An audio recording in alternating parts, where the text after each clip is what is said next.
మీకు ఈ వీడియో నచ్చితే వీడియో క్లిక్ చేసి ఛానల్ని సబ్స్క్రైబ్ చేసుకోండి. పూర్ణి, శారద ఇద్దరు కూడా గార్డెన్లో ఉంటారు. శారద అయితే నోటిని పుక్కలించి నీటిని ఊస్తూ ఉంటుంది. 2 లీటర్ల కిరోసిన్తో నోటిని కడుక్కుంటే కానీ నా నోరు అతుక్కున్నది కాస్త రాలేదు. అసలు ఆ నక్షత్ర అపూర్వ వాళ్ళు ఇలా చేశారెందుకు అని శారద చెప్తూ ఉంటే, అయినా వాళ్ళు మన ఇంటికి రావటం ఏంటి, ఆ నక్షత్ర పెట్టిన కాఫీ నువ్వు తాగడం ఏంటమ్మా అని పూర్ణి అడుగుతూ ఉంటుంది. నా కర్మకాలి కారు పాడయి రోడ్డు పక్కన నిలబడి ఉన్నాను. వాళ్ళు నన్ను లాక్కొచ్చారు. ఇంకా నన్ను కిడ్నాప్ చేస్తున్నారేమో అనుకున్నాను. ఏదో మొహమాటానికి ఇంట్లోకి పిలవ్వా అన్నారు. సరే అని రమ్మని చెప్పాను. పైగా ఆ నక్షత్ర నేనే కాఫీ కలిపి తీసుకొస్తానని కిచెన్లోకి వెళ్ళింది. చక్కెరకి బదులుగా ఏదో వేసి తీసుకొచ్చేసింది. నా నోరు కాస్త అతుక్కుపోయింది. నాకు నోరు రాక నేను అవస్థలు పడుతూ ఉంటే అప్పుడే పెళ్లి విషయం మాట్లాడేసి నేను ఒప్పుకున్నాను అని నేను అన్నానని సంతోషంగా వెళ్ళిపోయారు అని. ఇప్పుడు నా నోరంతా కిరోసిన్ కంపు కొడుతుంది. అబ్బా, ఈ కిరోసిన్ కంపు పోవడం ఎలా అని శారద అయితే ఇక అవస్థపడుతూ ఉంటుంది. అమ్మ, నువ్వు ఒప్పుకున్నావని చెప్పి వాళ్ళు మళ్ళీ ఏదైనా ప్లాన్ చేస్తారేమో అమ్మమ్మ, ఈ జరిగిందంతా అన్నయ్యకి చెప్తామమ్మా అని పూర్ణి చెప్తూ ఉంటే, ఏదో ఒకటి మీరు మిస్అండర్స్టాండ్ చేసుకున్నారు, ఈ పెళ్ళి ఇష్టం లేదని మనం చెప్పేద్దాం. మళ్ళీ ఈ విషయాలన్నీ అన్నయ్యకి తెలిసాయంటే మళ్ళీ అదొక పెద్ద గొడవ అవుతుంది. అవసరమా ఈ తలకు మించిన భారం అని శారద చెప్తుంది. అబ్బా, ఈ కిరోసిన్ వాసన తట్టుకోలేకపోతున్నాను అని శారద నీళ్లు ఇక నోట్లో పోసుకొని పొక్కలిస్తూ ఉంటుంది. అప్పుడే కృష్ణప్రసాద్ మెల్లగా గేట్ని ఓపెన్ చేసి హాయ్ శారద అని సైలెంట్గా మొగ సైగలు చేస్తూ చేయి ఊపుతూ ఉంటాడు. అది చూసిన శారద అయితే ఒక్కసారిగా నోటి నిండా నీటిని పెట్టుకొని చాలా షాక్ అయి చూస్తూ ఉంటుంది. ఏమైందమ్మా, కిరోసిన్ వాసన ఎక్కువైందా అని పూర్ణి అడుగుతూ ఉంటుంది. అసలు కిరోసిన్ వాసన రావటం లేదు, మొత్తం పోయింది. ఈ మధ్య నువ్వు చదువుపై దృష్టి పెట్టడం లేదు, ముందు వెళ్ళి చదువుకోపో అని శారద చెప్తుంది. నువ్వు చదువుకుంటూ ఉంటూ నేను నీకోసం పాయసం చేస్తాను అని శారద చెప్తుంది. అమ్మ, నిజమే చెప్తున్నావా? అయితే నేను చదువుకుంటూ ఉంటాను, అన్నయ్య వచ్చేలోపే నాకు పాయసం పెట్టేయమ్మా, అన్నయ్యకి తెలియకుండా తినేస్తాను అని పూర్ణి లోపలికి వెళ్తుంది. ఇక వెంటనే శారద బయట కార్ దగ్గర వెయిట్ చేస్తున్న కేపీ దగ్గరికి వస్తుంది. అసలు మీకు బుద్ధుందా? ఉదయం జరిగింది చాలదా, మళ్ళీ ఇప్పుడు ఇలా వచ్చారు? పూర్ణి ఇంట్లోనే ఉంది, వాడు ఇప్పుడు కాసేపట్లో ఇంటికి వచ్చేస్తాడు. ఇక మీరు తిట్టించుకునేది కాకుండా నన్ను కూడా తిట్టిద్దామని ఇలా ప్లాన్ చేస్తున్నారా? ముందు వెళ్ళండి అని శారద కోప్పడుతుంది. శారద, నేను ఈ షర్ట్ వేసుకున్నాను, ఇలాంటి షర్ట్లు అంటే నీకు ఇష్టం కదా, ఎలా ఉందో చెప్పు శారద అని కేపీ అడుగుతుంటాడు. ఇది అడగడానికి ఇంత దూరం వచ్చారా? అదేదో ఫోటో తీసి వాట్సాప్లో పెడితే నేను చెప్తాను కదా అని. మహాప్రభు, ఇప్పటికైనా వెళ్ళండి, చాలా బాగుందిలే అని శారద దండ పెట్టి వేడుకుంటుంటుంది. అంటే వాట్సాప్లో పెడితే నీ ఎక్స్ప్రెషన్స్ ఏవి కూడా నాకు తెలియవు కదా శారదా, అందుకే వచ్చేసాను అని కృష్ణప్రసాద్ చెప్తాడు. సరే నేను వెళ్తున్నాను అని శారద లోపలికి వెళ్తూ ఉంటుంది. నేను ఒక గుడ్ న్యూస్తో వచ్చాను, నీకు అవసరం లేదా అని కృష్ణప్రసాద్ చెప్తూ ఉంటాడు. నాకేం అవసరం లేదు, వెళ్తున్నాను అని శారద గేట్ దగ్గరికి వెళ్తూ ఉంటుంది. ఈరోజు భూమి గగన్ కలుసుకున్నారు అని కృష్ణప్రసాద్ అంటాడు. అవునా అని శారద అయితే ఒక క్షణం ఆగిపోతుంది. చాలా సంతోషపడుతూ అడుగుతూ ఉంటుంది. నిజమా అని అడుగుతూ ఉంటే, అవును నేను నిజమే చెప్తున్నాను అని కృష్ణప్రసాద్ చెప్తాడు. ఎందుకు వెళ్ళింది, ఎలా కలుసుకుంది అని శారద అడుగుతూ ఉంటుంది. ఇక ఈరోజు గగన్ ఆఫీసులో పిఏ ఉద్యోగాల కోసం ఇంటర్వ్యూలు జరుగుతున్నాయి. ఆ విషయం తెలిసి భూమి వెళ్ళింది. గగన్ అయితే భూమిని పిఏగా అపాయింట్మెంట్ కూడా చేసేసుకున్నాడు అని కృష్ణప్రసాద్ చెప్తాడు. అవునా, నిజమా అని శారద అయితే చాలా షాక్ అయ్యాక అడుగుతూ ఉంటుంది. నువ్వు షాక్ అయ్యావు కదా, నేను కూడా ముందు ఇలాగే షాక్ అయ్యానులే, కానీ ఇదే నిజం అని కృష్ణప్రసాద్ చెప్తాడు. కానీ భూమి ఎందుకు పిఏగా జాయిన్ అయింది? తను గగన్ని ప్రేమించడం లేదు కదా అని శారద అడుగుతూ ఉంటుంది.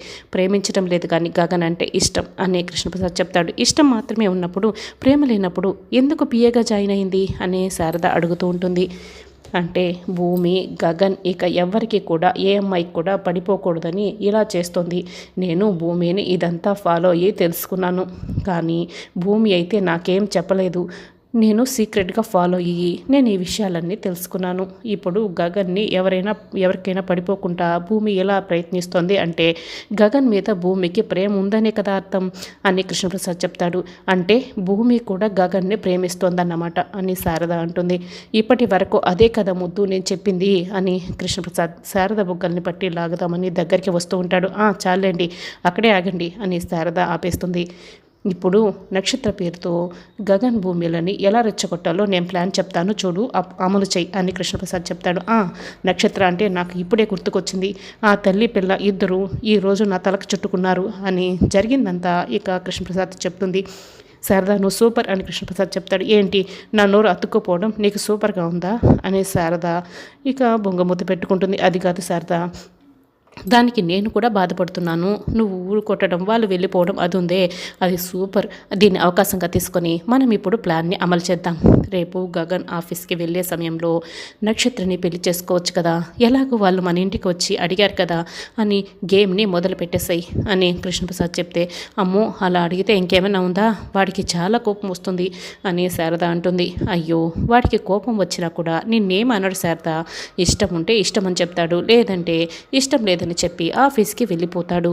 కానీ భూమి నీ ఇంటి కోడలుగా రావాలి అంటే నువ్వు ఈ మాత్రం ధైర్యం చేయకపోతే ఎలా, గగన్ నిన్ను ఏమీ అనడు, నువ్వు నేను చెప్పించేయి అని కృష్ణప్రసాద్ చెప్తాడు.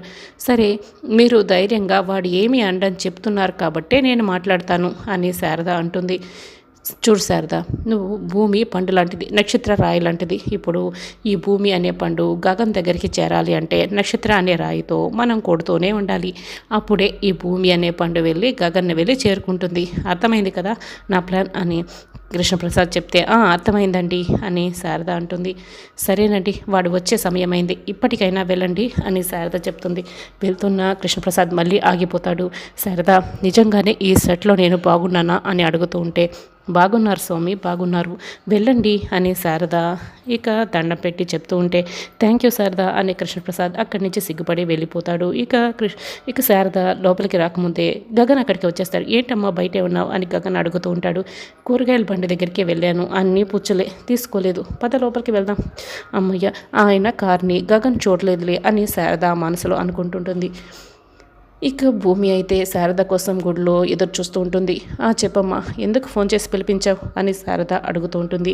నమస్కారం ఆంటీ అని భూమి అంటుంది. ఈ మర్యాదలన్నీ తర్వాత, ముందు ఏంటో విషయం చెప్పు అని శారద అంటుంది.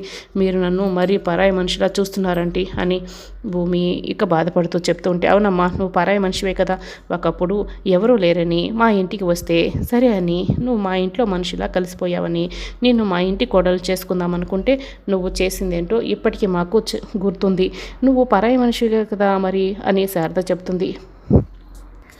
ఆంటీ అలా మాట్లాడకండి అని భూమి అంటుంది. ఎందుకు మాట్లాడకూడదు, జీవితంలో ఎప్పుడు కూడా నా కొడుకు ఎవరిని క్షమించమని అడగలేదు, అలాంటిది నీ వల్ల ఆ పరిస్థితి నా కొడుకు వచ్చింది. కానీ నువ్వు ఫోన్ చేసి మాట్లాడాలి అన్న వెంటనే నేను ఎందుకు వచ్చానో తెలుసా, నా కొడుకు కోసమే వచ్చాను.